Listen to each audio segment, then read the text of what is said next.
queridos irmãos, boa noite a todos, sejam muito bem-vindos à nossa programação Paz de Joelhos, Filho de Pé. Nós estamos com a série A Imortalidade da Alma, dando continuidade, já foi trabalhada essa série, mas nós estamos continuando o assunto com o pastor Antônio Machado. E hoje nós vamos falar sobre as almas debaixo do altar, baseado em Apocalipse 6, verso 9 a 11. Conosco está o nosso querido pastor Antônio Machado.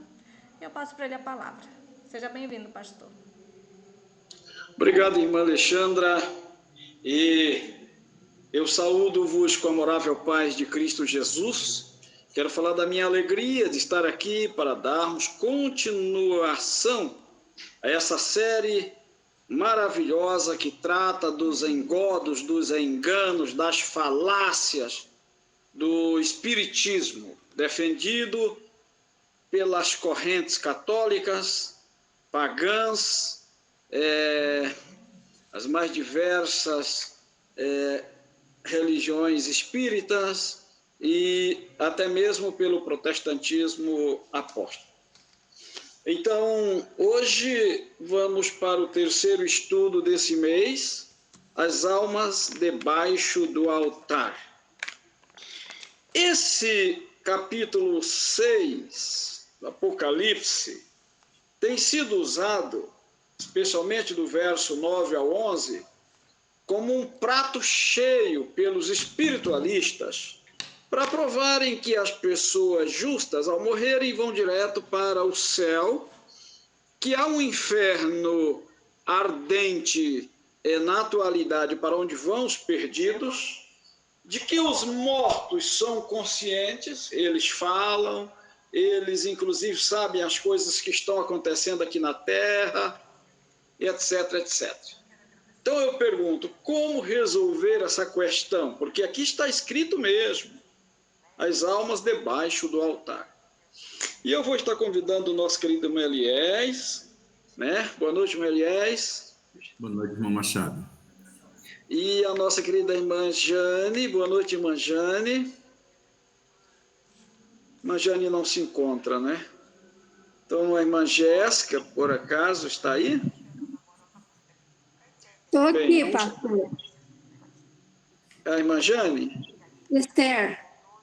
Irmã Esther. Tudo bem, irmã Esther? Boa noite. Boa noite.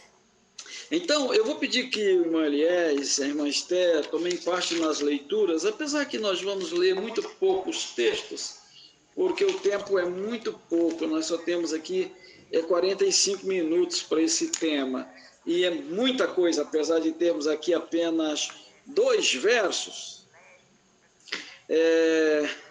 mas a explicação demanda muito, mas muito, um cabedal grande de textos e conhecimento. Em primeiro lugar, eu quero falar que o Apocalipse é um livro quase na sua totalidade simbólico.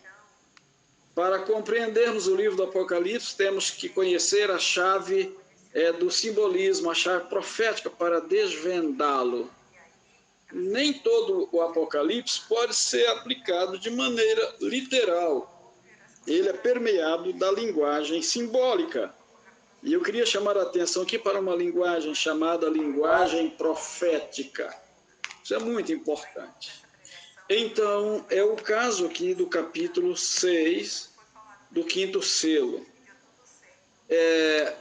Eu quero fazer, primeiramente, aqui uma exposição para depois entrarmos no tema. Essa exposição tem o propósito de nos facilitar a compreensão do tema de hoje. No capítulo 1 do Apocalipse, verso 10, João diz: achei-me em espírito no dia do Senhor. Achar-se em espírito significa estar tomado pelo Espírito Santo, estar em êxtase, em estado de atuação direta do Espírito Santo, quando em visão de Deus. Qualidade dos profetas, estar inconsciente a tudo que passa à volta de si, está inteiramente sob a atuação do Espírito Santo de Deus. Então, isso significa estar em espírito. E nós lemos acerca de João Batista que ele viria no poder ele viria no espírito e na virtude de Elias. Os espiritualistas usam também esse texto para tentar afirmar a reencarnação, que Elias teria morrido e agora João Batista teria vindo no espírito dele. Mas, na verdade, espírito aqui significa o propósito, o objetivo. Elias era um reformador e João Batista viera com o mesmo propósito, com a mesma finalidade, imbuído desse mesmo espírito, essa mesma obra que Elias havia feito. Então, vamos começar aqui a nos adaptar a essa linguagem. Nós temos aqui, por exemplo, na linguagem profética, no capítulo 3 do Apocalipse, versículo 13, o Senhor diz: Antipas, porque eu sei que tu habitas onde Satanás também habita, e onde Antipas, a minha fiel testemunha, foi morta entre vós, entre o alpendre e o altar, onde Satanás também habita. Esse Antipas aqui é um exemplo de linguagem figurada, linguagem profética. Não poderia ser o Antipas em pessoa, porque o Antipas em pessoa, ele viveu no primeiro século, ele foi um discípulo de João. E aqui no capítulo 3, o verso 13, a profecia nos fala do terceiro período, o período de Pérgamo, que começa em 312. Então, o Antipas de João não poderia estar vivo 300 anos depois, né? Então, ninguém viveu 300 anos, né? É o caso da mulher, do Apocalipse 12, que deveria profetizar vestida de saco por 1260 anos. A mulher deveria estar amparada no deserto por 1260 anos. A Igreja Católica diz que essa mulher é Maria. Maria não viveu nem os 260, muito menos 1260 anos, né? Então, nós sabemos que a mulher é a Igreja. E o Antipas, no terceiro século, representava a característica do Antipas que vivera no primeiro século. Anti quer dizer contra, contrário, e tipas é papa, né, papado. Então, o Antipas eram aqueles que se levantavam contra a instituição do papado, não reconheciam o papado como representante de Cristo, como infalível, como estava sendo estabelecido naquele projeto de apostasia já no terceiro século, né, que se consolidaria no quinto século. Bem, então, nós temos ainda mais alguns exemplos, eu vou só citar, não vamos ler por questão de tempo. É o caso de Jezabel. Aqui nas cartas às igrejas aparece Jezabel. Pelo menos aí 3.000 anos depois da sua morte, né? Depois da existência dessa Jezabel aqui na Terra em pessoa. Então, é uma figura de linguagem, repito, é uma linguagem profética que pega uma pessoa, o seu comportamento, o seu modo de vida, no caso aqui a rebelião ou a santidade, no caso da Jezabel, a rebelião, a vaidade, a prostituição, e no caso de Antipas, o seu zelo fiel pela causa da verdade, e é usado para representar todos aqueles que têm o mesmo comportamento, que têm a mesma convicção e que vivem a mesma fé. É o caso aqui também do Apocalipse, onde aparece Sodoma e Egito, onde o seu Senhor também foi crucificado. Cristo não foi crucificado nem em Sodoma nem no Egito. Mas nós sabemos que aqui é uma referência à revolução, é uma referência ao ateísmo francês. Aqui é uma referência ao Estado que tomou conta da França, onde estabeleceu-se o ateísmo e estabeleceu-se ali a deusa da razão, né? Ali o movimento de Robespierre, ali o movimento dos jacobinas, enfim, é um movimento ateísta. E o Egito foi onde o rei, Faraó, disse: não conheço esse Deus. Por isso, é usado para representar esse período da história da França, né? Da degradação espiritual daquele país. E Sodoma para representar a depravação e também a fartura de pão e a falta de generosidade, de hospitalidade e de empatia pelas pessoas necessitadas. Então, aqui no Apocalipse aparece Sodoma e Egito, no sentido simbólico, repito, uma linguagem simbólica, profética, que se apropria das características daquelas duas grandes cidades. No caso aqui, Sodoma é uma cidade, o Egito um país, representando aqui a imoralidade que tomou conta da França ateísta, quando se estabeleceu, inclusive, a anulação do casamento civil pelo simples contrato de caráter transitório, e também se estabeleceu a deusa da razão em lugar da fé, né? Então, a doutrina de que o homem era o centro, né? E não Deus. É o hipocentrismo. Então, pegando essa linha de pensamento, nós vamos ter facilidade de entender o capítulo 6 do Apocalipse. Vamos então aqui ao capítulo 6, sobre a abertura do quinto selo. Primeiro, para chegarmos ao quinto selo, nós precisamos perpassar, ainda que rapidamente, pelos 4 antecessores, né, antecedentes. Primeiro, nós teremos aqui algumas perguntas, seis perguntas. Quando se deu esse acontecimento aqui do quinto selo, as almas clamando debaixo do altar, e onde? Quando e onde? Onde está localizado esse altar? Né? Esse altar que João viu, né? E onde estão essas almas? E terceiro, quem são e qual é a condição de tais almas?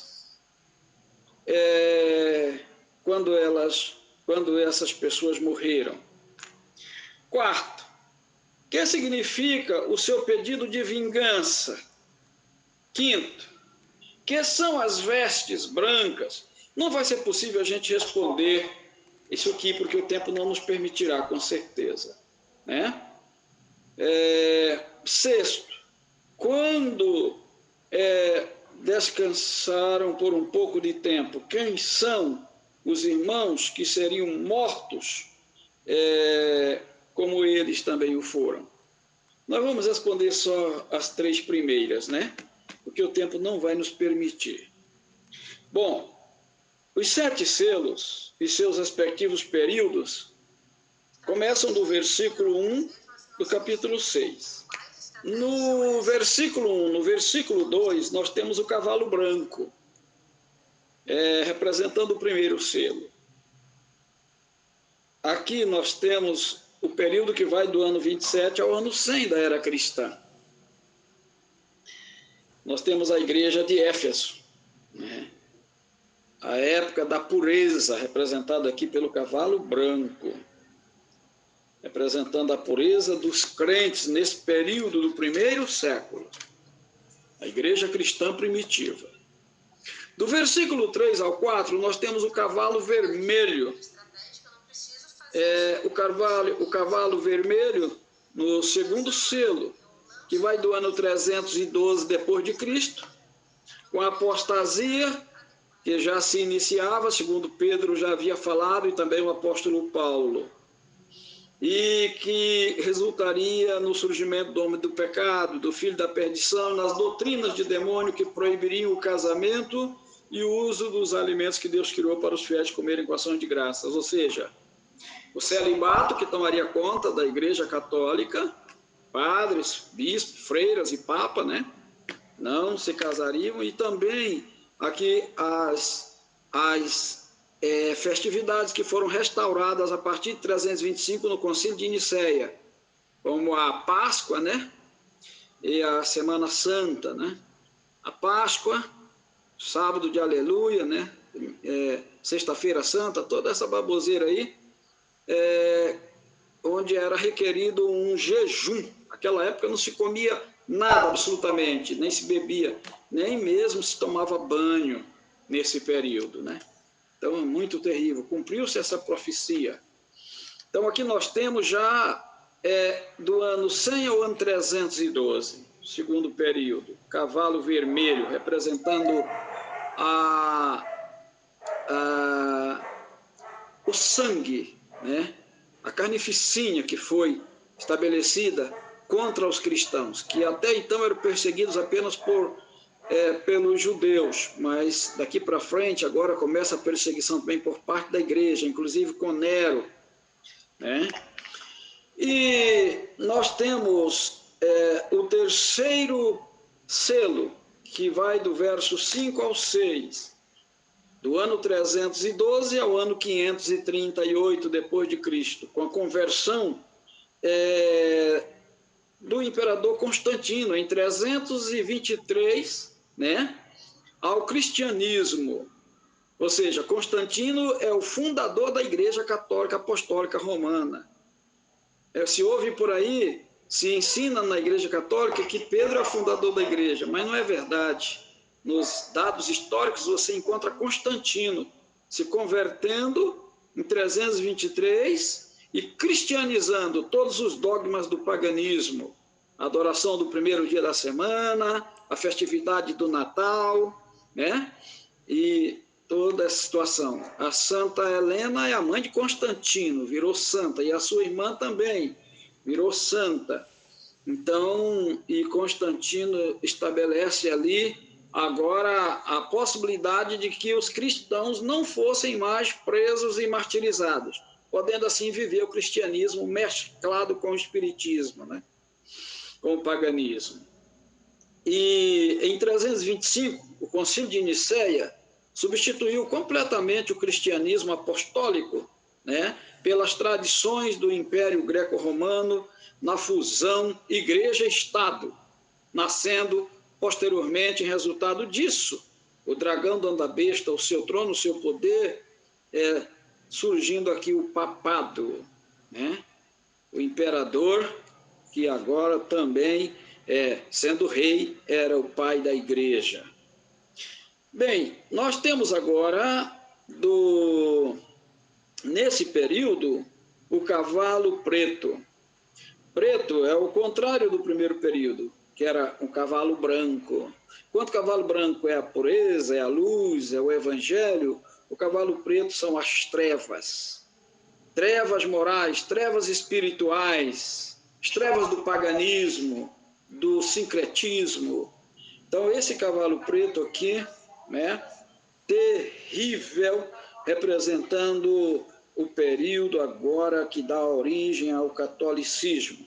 Nós temos do verso 7 ao verso 8, o quarto selo, que vai de 312 a 538, com o surgimento do papado, e é representado pelo cavalo amarelo.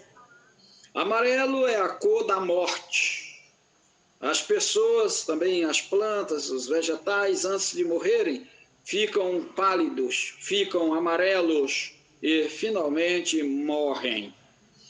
Então, é o período da morte, do morticínio dos fiéis que resistiram à fusão do cristianismo primitivo apostólico com o paganismo, que resistiram à adoração ao imperador e agora ao papado, e, portanto, são chamados de antipas. Olha que coisa interessante, já no terceiro período, já no terceiro cavalo.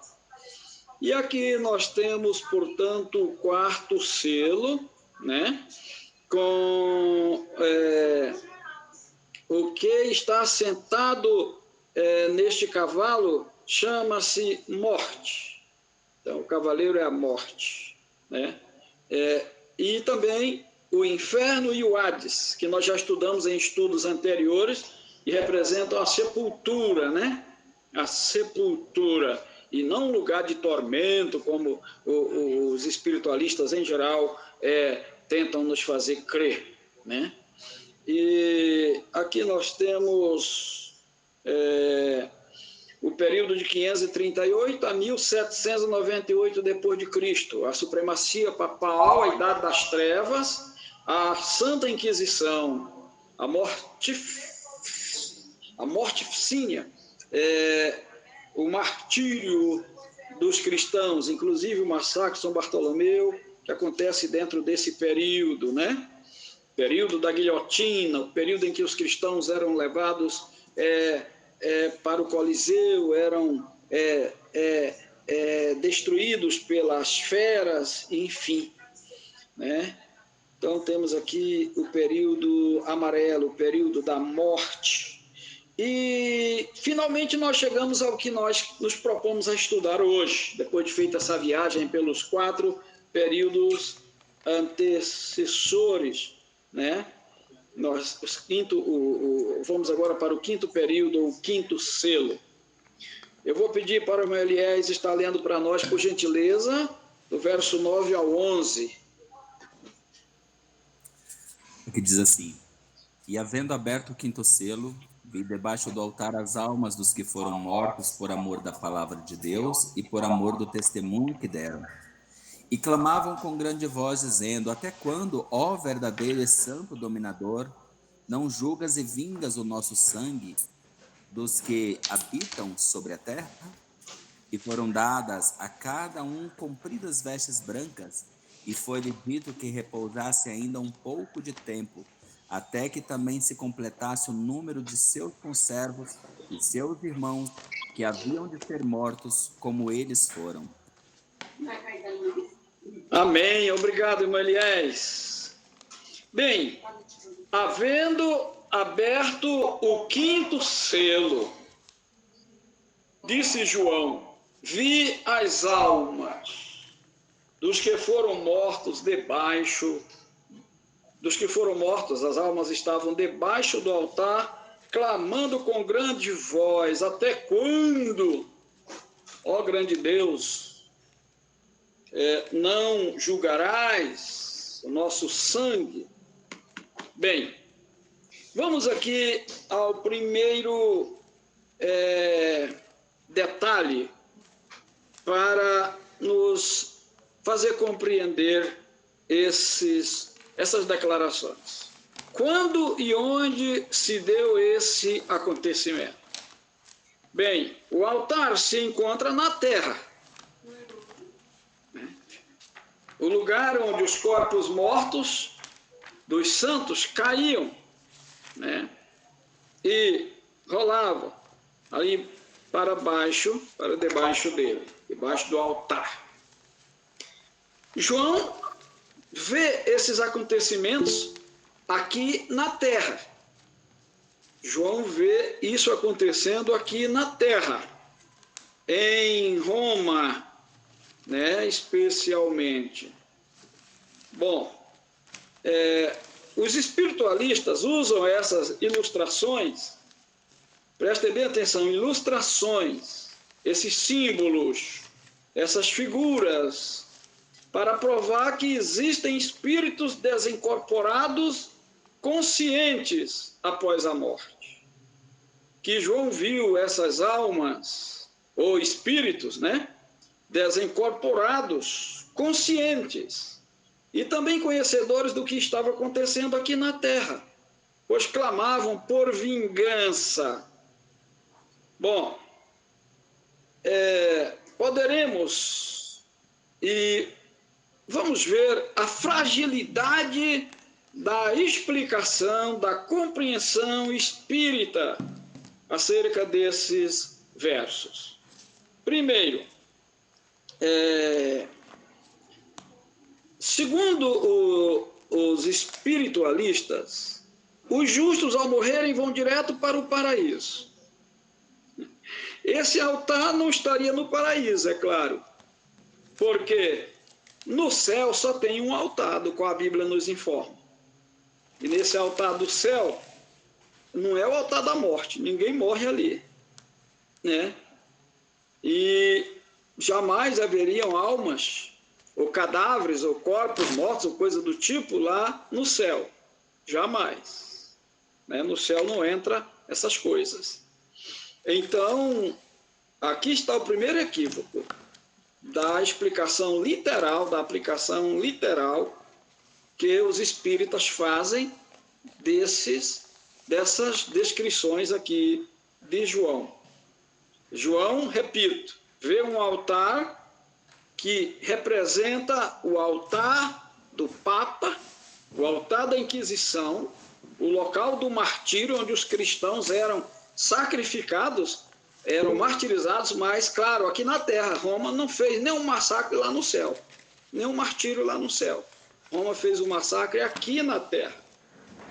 Então, não faz parte da história do céu, mas da história da terra. João descreveu as coisas que em breve deveriam acontecer no céu e também na terra, mas essas aqui, em particular, acontecem na terra, a ação humana. Bom, outro detalhe interessante. Estariam os santos no céu, que é um lugar de gozo, é um lugar de glória e alegria, na companhia de Cristo, clamando, pedindo vingança? Estariam eles lá no céu preocupados com os negócios da terra?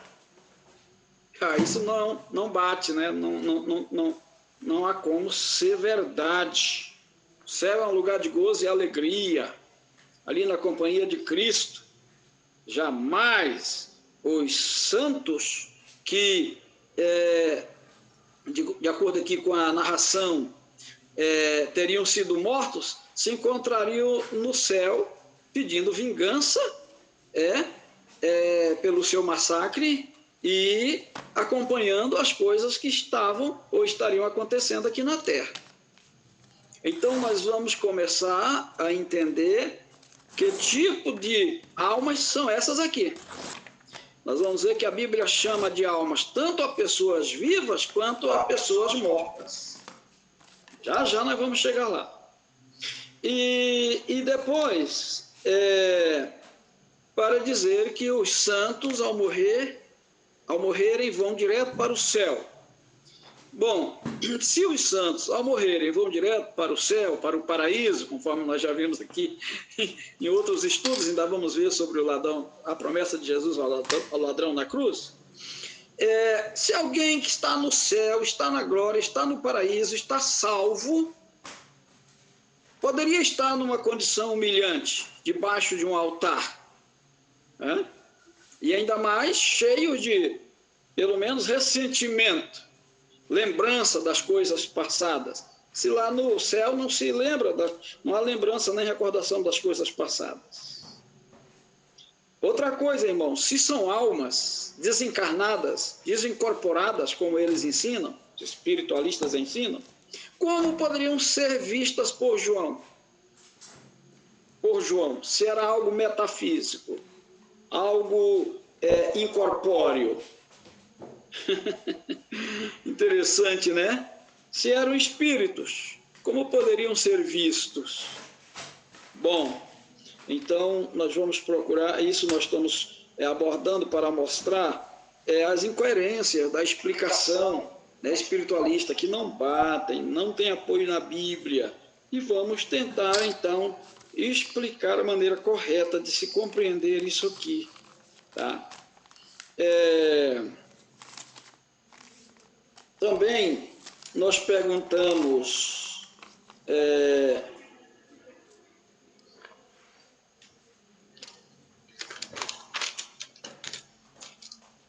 as almas mártires seriam as pessoas que teriam sido mortas naturalmente nos períodos anteriores, né? Que nós sabemos que desde o primeiro período que os santos eram perseguidos. O próprio Jesus foi morto no primeiro período, né? E os apóstolos todos também o foram. Até mesmo João, que foi o único que morreu de morte natural, com quase 100 anos, né? Ele passara ali o ano 95, 96, 97 aproximadamente em Patmos. na prisão, onde jogaram ele para ser morto. E então João morre fechando o final do primeiro período, o período de Éfeso, o período do cavalo branco, o período do primeiro selo. E no segundo período, no terceiro período, no quarto, e a partir do quinto, conforme nós vimos aqui, até o século XVIII, 1798, finalzinho do século XVIII, foi o período em que houve a maior carnificina, a maior matança de mártires cristãos. Então, quando teriam morrido essas almas que se encontravam vistas por João debaixo do altar, clamando em alta voz por vingança? Teriam sido mortas, naturalmente, repito, nos períodos anteriores. E aí, se a pessoa justa, santa, ao morrer, vai direto para o céu, como elas estariam debaixo do altar aqui em Roma? No quinto século? Não bate, né? Os seus assassinos também já estavam mortos com toda certeza. Os que mataram a Cristo, os que mataram os apóstolos, os que mataram Antipas no primeiro período, os que mataram os Antipas no terceiro período, os que mataram todos os cristãos, que fizeram o massacre de São Bartolomeu, os que perseguiram e mataram os cristãos já no terceiro século, ali os huguenotes, depois os valdenses, enfim, já estavam todos mortos, pois eles não viveram 500 anos. Eles não viveram 500 anos. Então, nós estamos falando aqui do quinto século, 538, né? Não estariam vivos mais. E se já haviam morrido no pecado, eram homens maus, filhos do diabo, como ensina o espiritismo, o protestantismo, o catolicismo, enfim, que tais pessoas ao morrerem vão direto para o inferno, vão direto para um lugar de sofrimento, que sentido faria as almas dos santos estarem clamando noite e dia para que eles fossem punidos, para que eles fossem julgados, sentenciados, condenados e fossem para o sofrimento, se essas pessoas já estavam em tais lugares, em tais condições? Então você observa que não bate, são muitas as incoerências, não bate. Pois se eles eram ímpios e já tinham morrido do primeiro período, de 27 a 100, já tinham morrido no segundo, né? De 100 a 312, já tinham morrido no terceiro, 312 a 538, e já tinham morrido no quarto período, de 538 para cá. Então, é porque estariam as almas dos santos ainda clamando por vingança para com essas pessoas que, repito, naturalmente já estariam no maior de todos os castigos. Que castigo ainda deveriam elas sofrer, então? Não bate, dá para você observar aqui, né? Então, meus queridos, não se pode aplicar isso aqui no sentido literal, para não se incorrer em todas essas incongruências, em todas essas dificuldades. Mas isso aqui tem que ser interpretado, entendido no sentido simbólico, na linguagem profética, né? Existe um recurso de linguagem chamado prosopopeia. A prosopopeia é uma figura de linguagem que personifica as coisas mortas, né? Personifica e atribui certas condições a essas coisas ou objetos. Por exemplo, inanimados.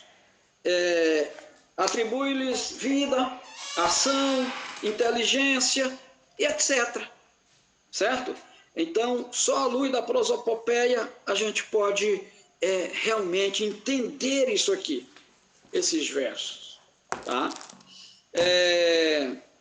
Nós temos, por exemplo, em Gênesis, capítulo 4, vou pedir para a irmã Esté ler para nós, o versículo 9 e também o versículo 10. Mas agora já vamos começar a explicar como é que essas almas mortas debaixo do altar clamam noite e dia por vingança dos seus opositores, dos seus executores.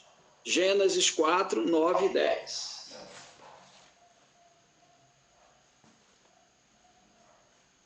Mas, Té? Estou aqui, pastor. Pode ler, irmã, por favor. 4:10. Gênesis, capítulo 4, verso 9 e também o verso 10.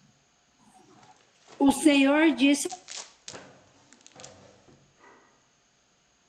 Ele respondeu, não sei, por acaso sou o guardador do meu irmão? E o Senhor disse, o que foi que você fez?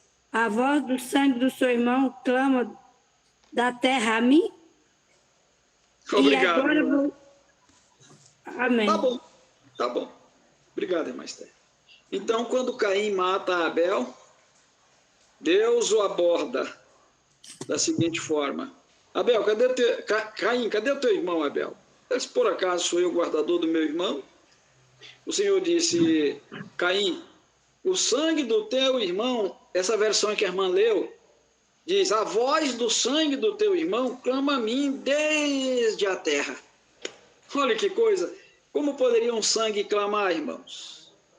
Como poderia um sangue ter voz, emitir, ecoar, né? Um fonema, um som, e inclusive com uma voz humana? No entanto, é o que lemos aqui. A voz do sangue de Abel, teu irmão, clama a mim desde os céus. Então, isso aqui, como nós falamos, é uma prosopopeia.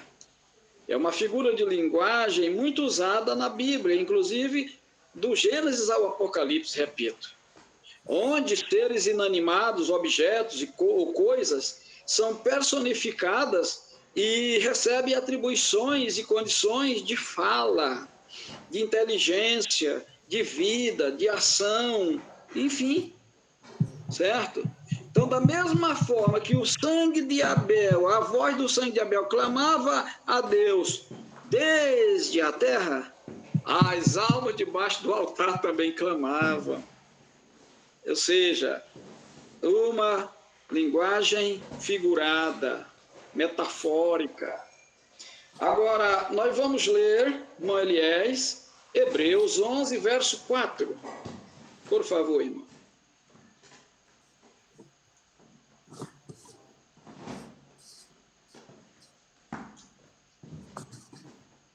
Pela fé, Abel, feito do que é aparente, pela fé, Abel ofereceu a Deus maior sacrifício do que Caim, pelo qual alcançou o testemunho de que era justo, dando Deus testemunho dos seus dons, e por ela, depois de morto, ainda fala. Olha que coisa interessante, irmãos. De que maneira Abel ainda fala? A linguagem de hoje, alguém aí tem a Bíblia, teria a linguagem de hoje? Se não, eu vou ler aqui. Diz assim, Abel, depois de morto, pelo seu testemunho de fé, ainda fala. Então, de que maneira Abel falava? Mesmo depois de morto, falava pelo seu testemunho. Novo Testamento da linguagem de hoje. Falava pela fé que exercera em vida. Então, irmãos, é dessa maneira que nós podemos entender o Apocalipse capítulo 6. É a única maneira de se entender as almas dos que foram mortos clamando debaixo do altar por vingança. No sentido ilustrativo, figurado, certo? Na prosopopeia, onde até um morto fala, onde uma coisa inanimada fala, um objeto. Nós vamos ter aqui alguns exemplos. Por exemplo, Abacuque 2:11 é para a irmã Esther. Abacuque 2:11. Eu vou pedir para o Eliés ler Tiago 5, verso 4. Nós já estamos nos encaminhando para o final, porque já só faltam 9 minutos para as 9. E eu tenho tanta coisa aqui para falar e vou ter que parar. Vamos lá, irmã Esther. Está abrindo aqui, pastor. Calma aí. Abacuque, pertinho de Malaquias. Abacuque, Ageu, Zacarias e Malaquias. Aqui, calma aí. 2:11. É quando a gente é completo. Consegue?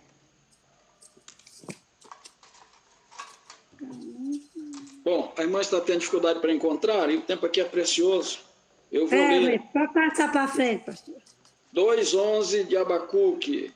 A pedra, diz o Senhor, clama a mim desde a parede. Olha, imagine, a pedra clamando. Jesus mesmo disse, se esses se calarem, as próprias pedras clamarão.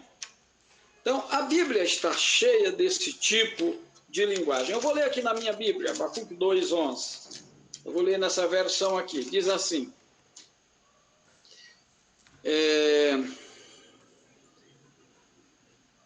Porque a pedra clamará da parede, e a trave lhe responderá do madeiramento. Olha que coisa interessante. Aqui um diálogo, né? Hipotético, né? Através da prosopopeia, a pedra conversando com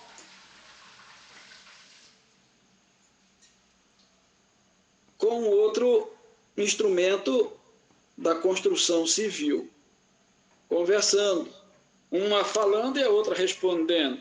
Mas, aliás, por favor, Tiago 5, verso 4. Eis que o jornal dos trabalhadores que ceifaram as vossas terras, e que por vós foi diminuído, clama, e os clamores dos que ceifaram entraram nos ouvidos do Senhor dos Exércitos. Imaginem, a minha versão, obrigado, Miré, diz o salário dos trabalhadores. A palavra salário vem de sal. Nos tempos antigos, o pagamento aos trabalhadores era feito em sal. Sal era a mercadoria de maior valor à época. E então as pessoas recebiam a sua jornada em sal. Daí vem a palavra soldo. Os soldados também recebiam seu salário em sal. E o Senhor diz, o salário dos trabalhadores clama a mim desde os céus. Como que o sal poderia clamar? Como que o salário dos trabalhadores poderia clamar ao Senhor desde os céus? Aqui da terra, para o Senhor ouvir lá no céu. Então, isso aqui, repito, é prosopopeia. É dessa forma que as almas debaixo do altar aqui, de Roma, os mártires clamavam. Repito, num sentido figurado. Nós vamos também ver agora o exemplo de almas, né? Referindo-se a pessoas vivas. Gênesis, capítulo 2, irmã Esther, Gênesis 2, o verso 7. Como que Moisés... 2:7. Então o Senhor Deus formou o homem do pó da terra e lhe soprou nas narinas um fogo de vida e o homem se tornou um ser vivente. Essa versão disse um ser. Na minha diz, e o homem veio a ser alma vivente. Então aqui nós temos alma ou ser. Mesma coisa. Pessoa, alma vivente. Como eu falei, a Bíblia se refere a pessoas viventes, como eu e vocês, se refere a nós como alma vivente. Então, as pessoas poderiam estar clamando debaixo do altar na hora do massacre, em vida, antes de morrerem, antes de expirarem. Eram almas que foram mortas. Em seguida, foram mortas, né? Foram martirizadas, foram massacradas, certo? Então, almas viventes. Pessoas que amam ou que aborrecem, pessoas conscientes, que oram, enfim. Agora você imagina as almas debaixo do altar mortas lá no céu. Primeiro que nós já falamos, não existe esse altar no céu. Depois é que mortos não vão para o céu ao morrer, né? Os mártires só vão para o céu, nós vamos ler aqui em Apocalipse, só depois da ressurreição geral na volta de Cristo, né? Então vamos ler Gênesis 47, com Maliés, Gênesis 47, e o verso 7, que nós já falamos num outro estudo, mas eu achei por bem trazer aqui para sacramentar isso aqui, confirmar. Gênesis 47, 7, quando José vai para o Egito, aliás, Jacó, né, a mando de José, como a Bíblia nos relata aqui, a Bíblia na versão corrigida, 47, 7. E trouxe José a Jacó, seu pai, e o apresentou a Faraó. E Jacó abençoou a Faraó. Bom, obrigado, irmão.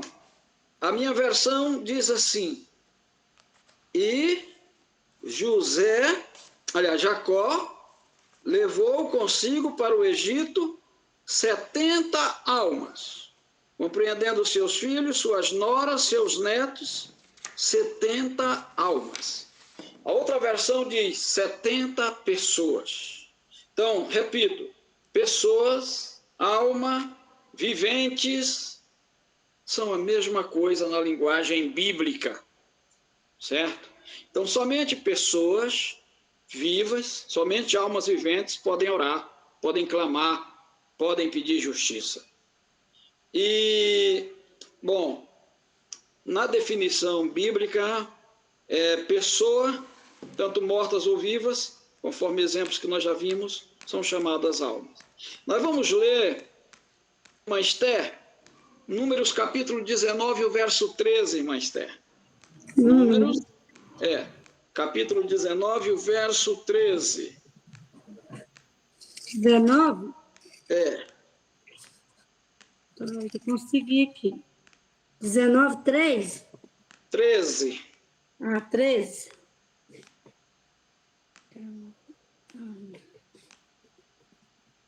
Todo aquele que tocar no cadáver de uma pessoa e não se purificar, contamina o tabernáculo do Senhor.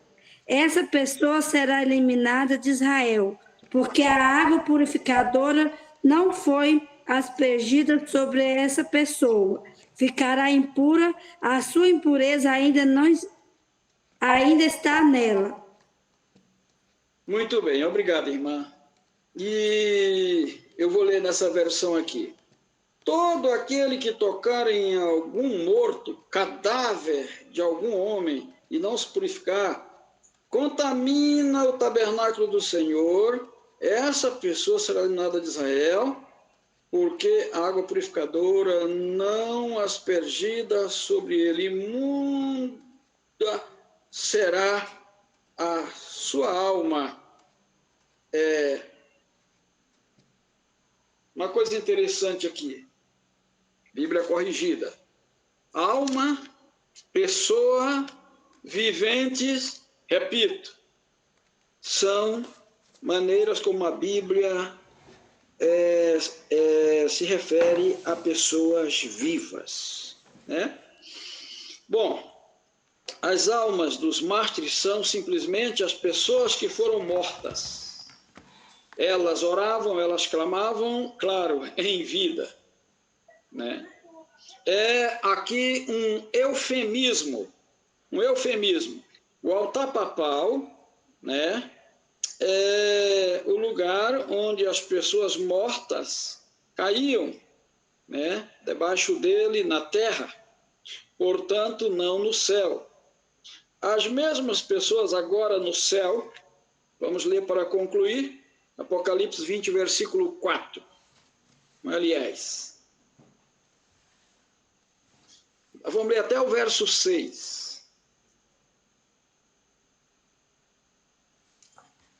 E vi tronos, e assentaram-se sobre eles, e foi-lhes dado o poder de julgar.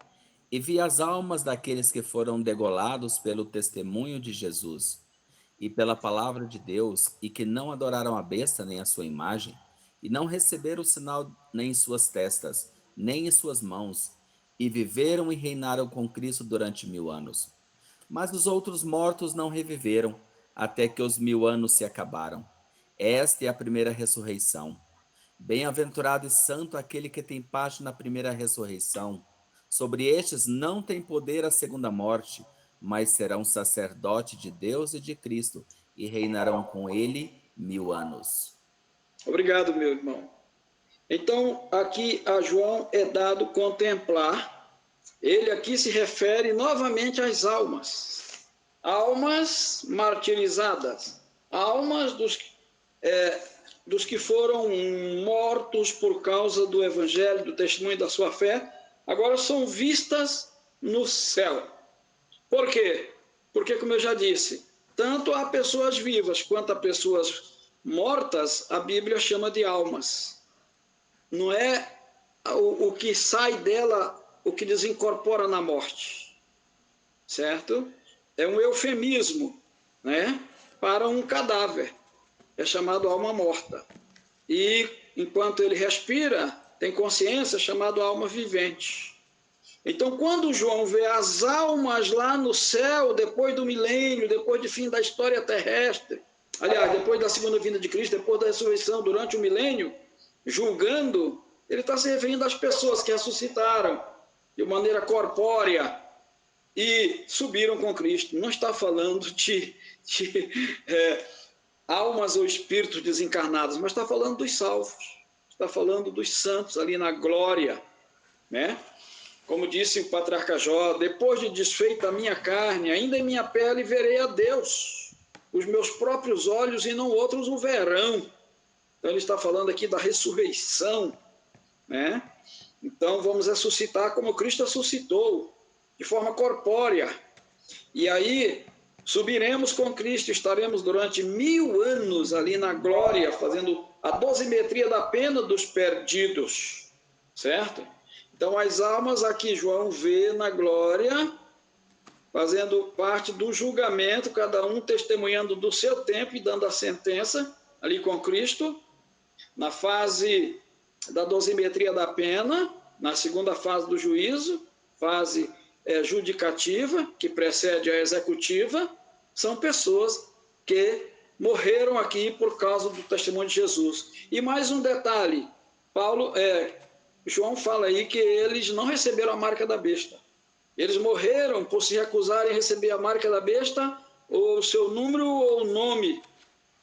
Então, está falando ainda daqueles que vão ser martirizados por ocasião do decreto dominical, certo?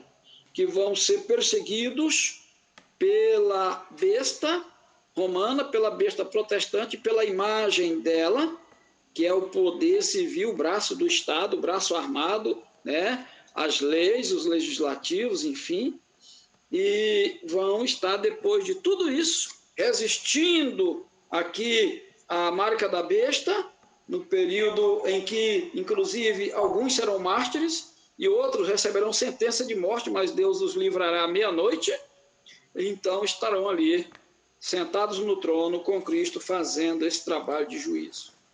E João, ao contemplá-las, usa a mesma expressão que usa no capítulo 6, chamando-as de almas. Almas que foram mártires no período do decreto, no período agora final da perseguição da besta de Roma e da besta protestante, do espiritismo, do Estado, das leis, na última fase da igreja na terra. Portanto, que Deus nos abençoe, nos dê sua graça e que possamos, assim, compreender o Apocalipse 6, 9 a 11. Amém. Amém.